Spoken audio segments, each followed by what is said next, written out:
Hi children, welcome to story time. I know you enjoyed listening to Mrs Parry read some stories to you so much, so I thought this week I would have a go. We're going to be reading some stories from Mr Williams again, as he has given us all permission to share his stories. So this week I'm going to be sharing with you Gangster Granny. Okay, got a couple of shout outs to do. First of all, I want to say a big congratulations to Emily in year 4, who has made it through to the second round of judging in the BBC 500 words competition, which is a massive achievement, and everyone at school is really proud of you, Emily, so well done for that. And I also want to say hi to Henry. I miss you too, Henry, and I can't wait till we're all back at school together soon. So let's get started with Gangster Granny.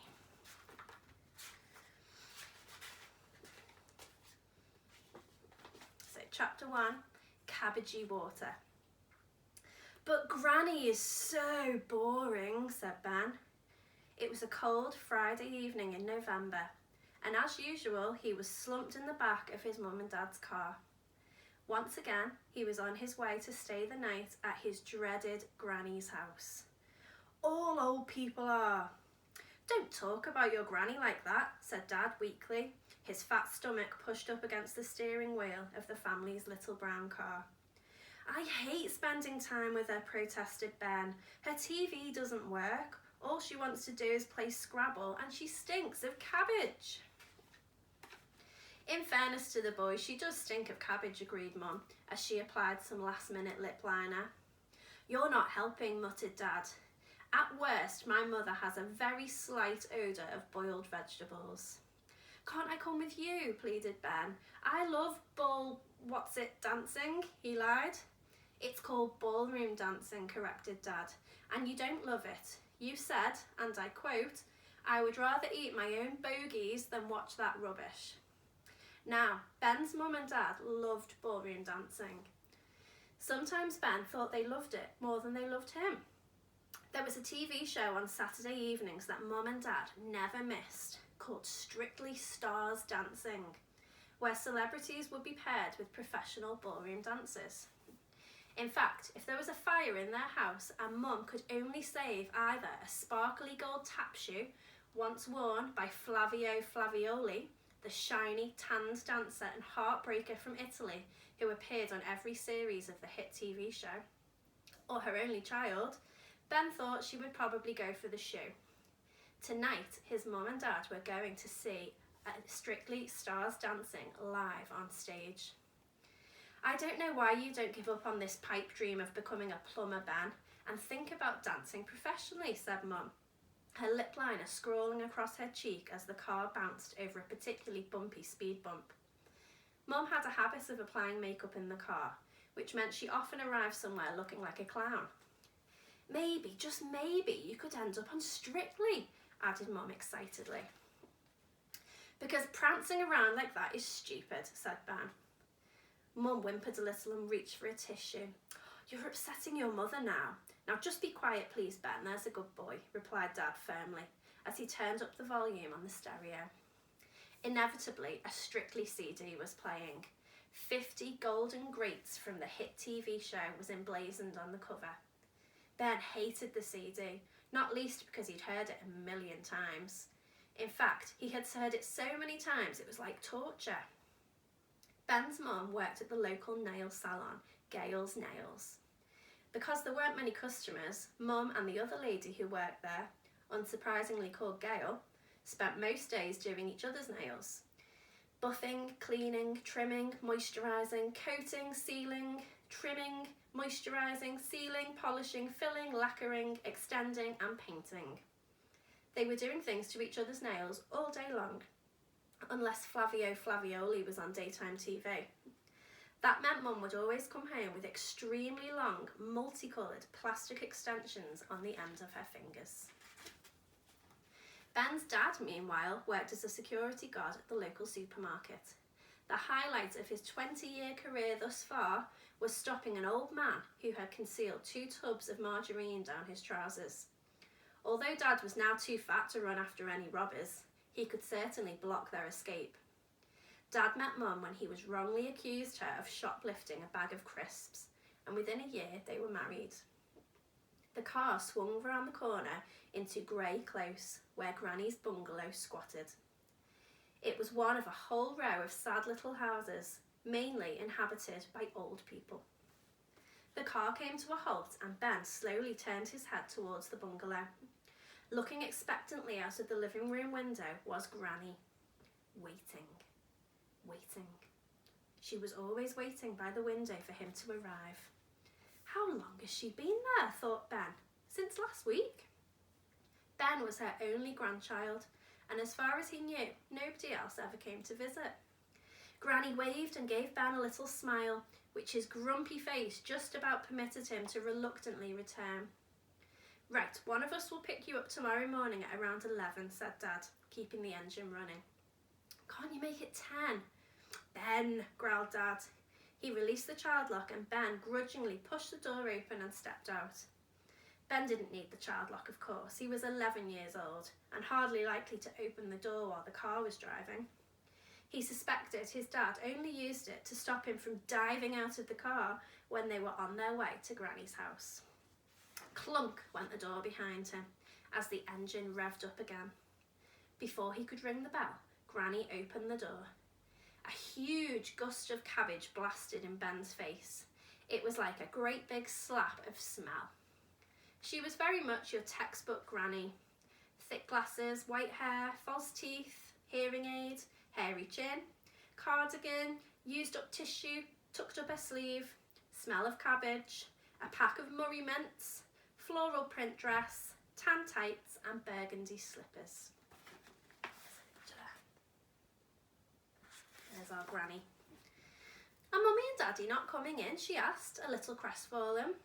This was one of the things Ben couldn't stand about her. She was always talking to him like he was a baby. Brum, brum. Together, Granny and Ben watched the little brown car race off, leaping over the speed bumps. Mum and Dad didn't like spending time with her any more than Ben did. It was just a convenient place to dump him on a Friday night. No, sorry, Granny, spluttered Ben. Oh well, come in then, she muttered. Now, I've set up the Scrabble board, and for your tea, I've got your favourite, cabbage soup.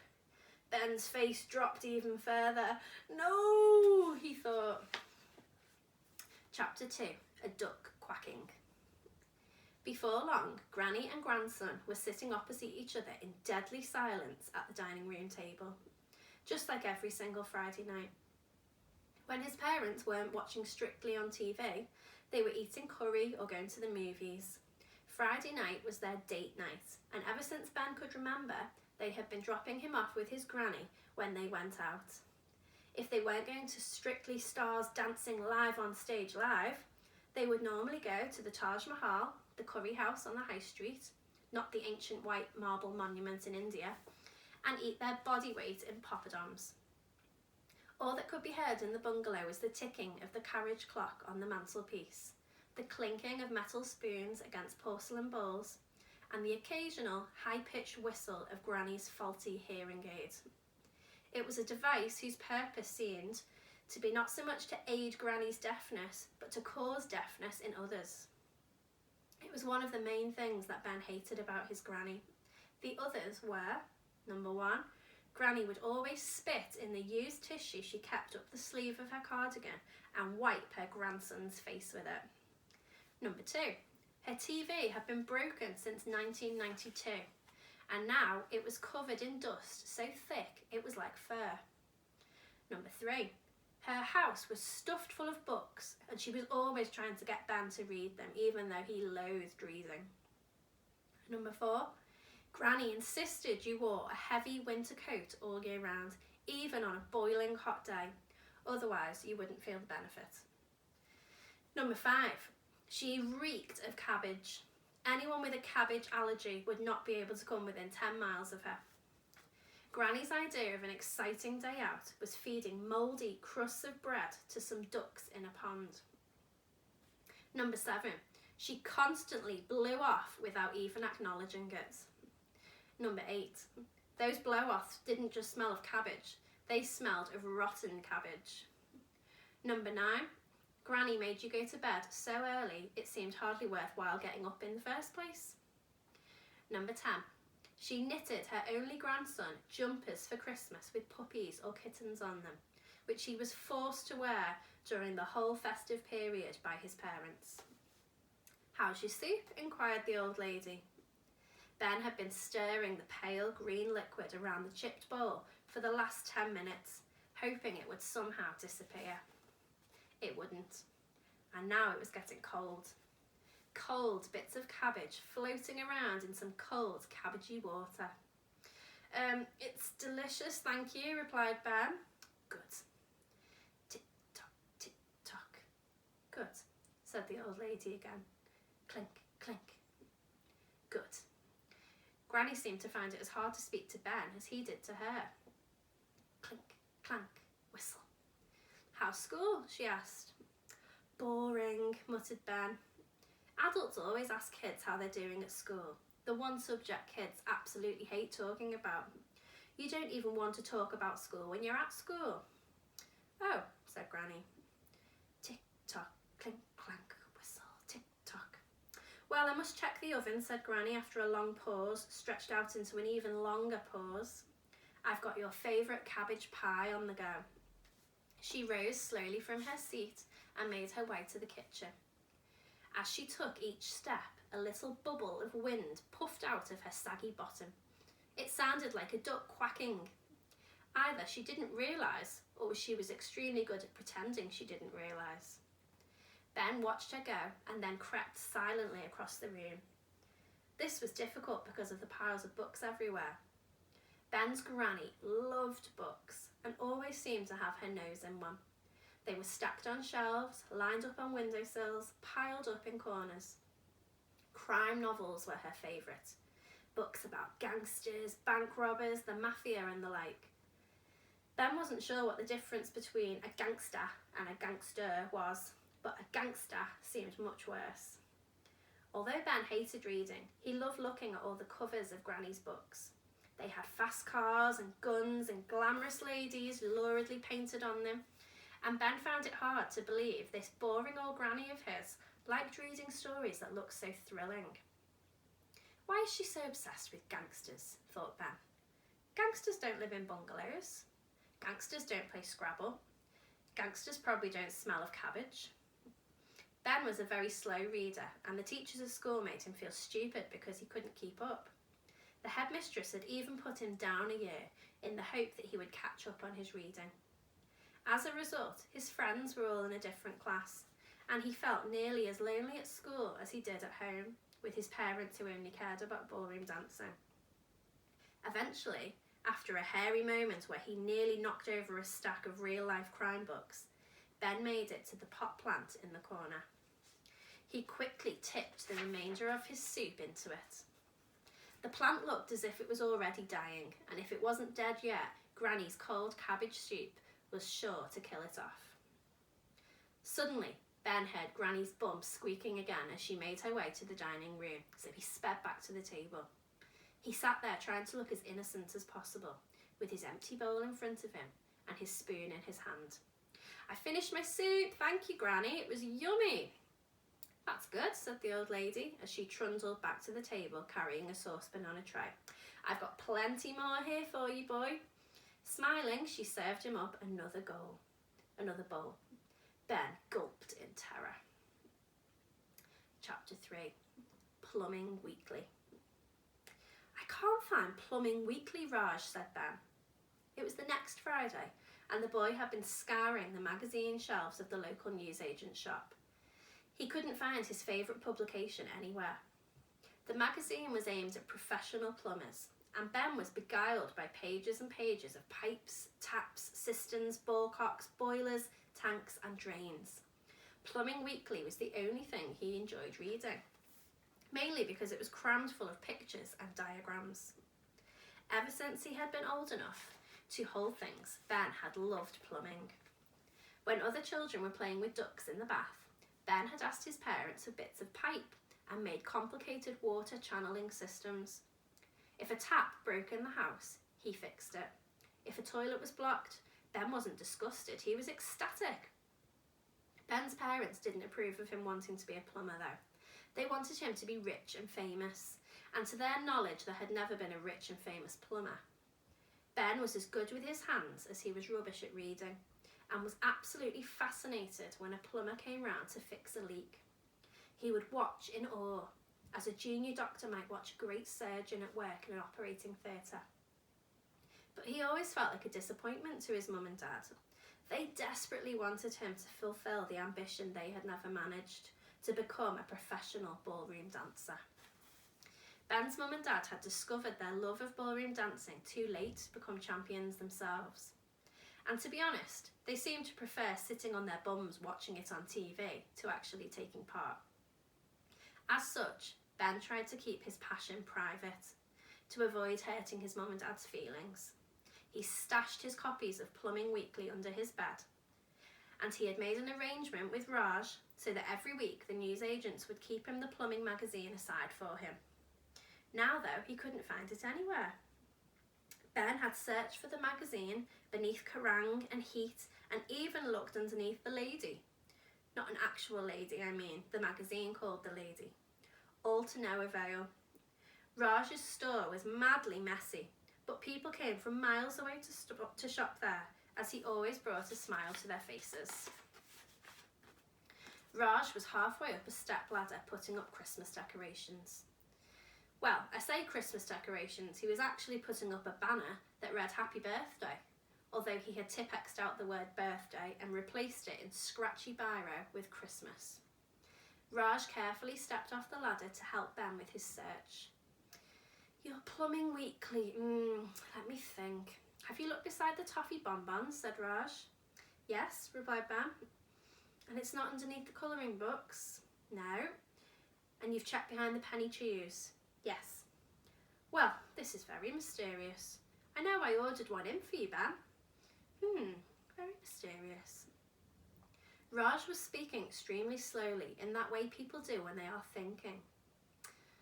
I'm so sorry, Ben. I know you love it, but I don't have a clue where it is. I do have a special offer on cornettos. It's November, Raj. It's freezing outside, said Ben. Who'd want to eat a cornetto now? Everyone when they hear my special offer. Wait until you hear this. Buy 23 cornettos, get one free. Why on earth would I want 24 cornettos, said Ben with a laugh. Well, I don't know. You could maybe eat 12 and then put the other 12 in your pocket to enjoy later. That's a lot of cornettos, Raj. Why are you so keen to get rid of them? They go out of date tomorrow, said Raj, as he lumbered over to a freezer cabinet, slid open the glass top and pulled out a cardboard box of cornettos. A freezing cold mist immediately shrouded the shop. Look, best before 15th of November. Ben studied the box. It says best before 15th of November 1996. Well, said Raj, even more reason to put them on special offer. Okay, Ben, this is my final offer. Buy 1 box of cornettos, I will give you 10 boxes absolutely free. Really, Raj, no thanks, said Ben. He peered into the freezer cabinet to see what else might be lurking in there. It had never been defrosted, and Ben wouldn't be surprised to find a perfectly preserved woolly mammoth from the Ice Age inside. Hang on, he said, as he moved a few frost-encrusted ice lollies out the way. It's in here, Plumbing Weekly. Ah, yes, I remember now, said Raj. I put it in there to keep it fresh for you. Fresh, said Ben. Well, young man, that magazine comes out on a Tuesday, but it's Friday today, so I put it in the freezer to keep it fresh for you, Ben. I didn't want it to go off. Ben wasn't sure how a magazine could ever go off, but he thanked the newsagents anyway. That's very kind of you, Raj, and I'll have a packet of Rolos, please. I can offer you 73 packets of Rolos for the price of 72, exclaimed the newsagent with a smile that was meant to entice. No thanks, Raj. 1,000 packets of Rolos for the price of 998? No thanks, said Ben. Are you mad, Ben? That's a wonderful offer. All right, you drive a hard bargain. 1,000,007 packets of Rolos for the price of 1,000,004. That's 3 packets of Rolos absolutely free. I'll just take 1 packet and the magazine, thank you. Of course, young sir. I can't wait to get stuck into Plumbing Weekly later. I have to go and spend the whole night with my boring old granny again. It had been a week since Ben's last visit, and this dreaded Friday had rolled round once more. His parents were going to see a chick flick, according to his mum. Romance and kissing and all that go. Yuckety, yuckety, yuck, said Raj, shaking his head as he counted out Ben's change. Ben instantly felt ashamed. He had never seen the newsagent do this before. Like all the other local kids, Ben regarded Raj as one of us, not one of them. He was so full of life and laughter. Raj seemed a world away from parents and teachers and all the grown-ups who felt that they could tell you off just because they were bigger than you. Just because your granny is old, young Ben, said Raj, doesn't mean that she's boring. I'm getting on a bit myself, and whenever I have met your granny, I have found her to be a very interesting lady. But don't be too hard on her, Ben, pleaded Raj. We will all be old one day, even you, and I'm sure your granny will have a secret or two. Old people always do. And we are going to leave it there for tonight. So tomorrow we will carry on with chapter 4, Mystery and Wonder. So I hope you've all enjoyed listening to the beginning of Gangster Granny. If anyone would like a shout out for tomorrow, please get in touch on our school Twitter, on our school website, on our school Facebook page. I hope you're all well. We're all missing you. I know it's such a strange time being away from school and from your friends for so long. But keep smiling, keep positive, keep being kind. I'll see you tomorrow. Bye.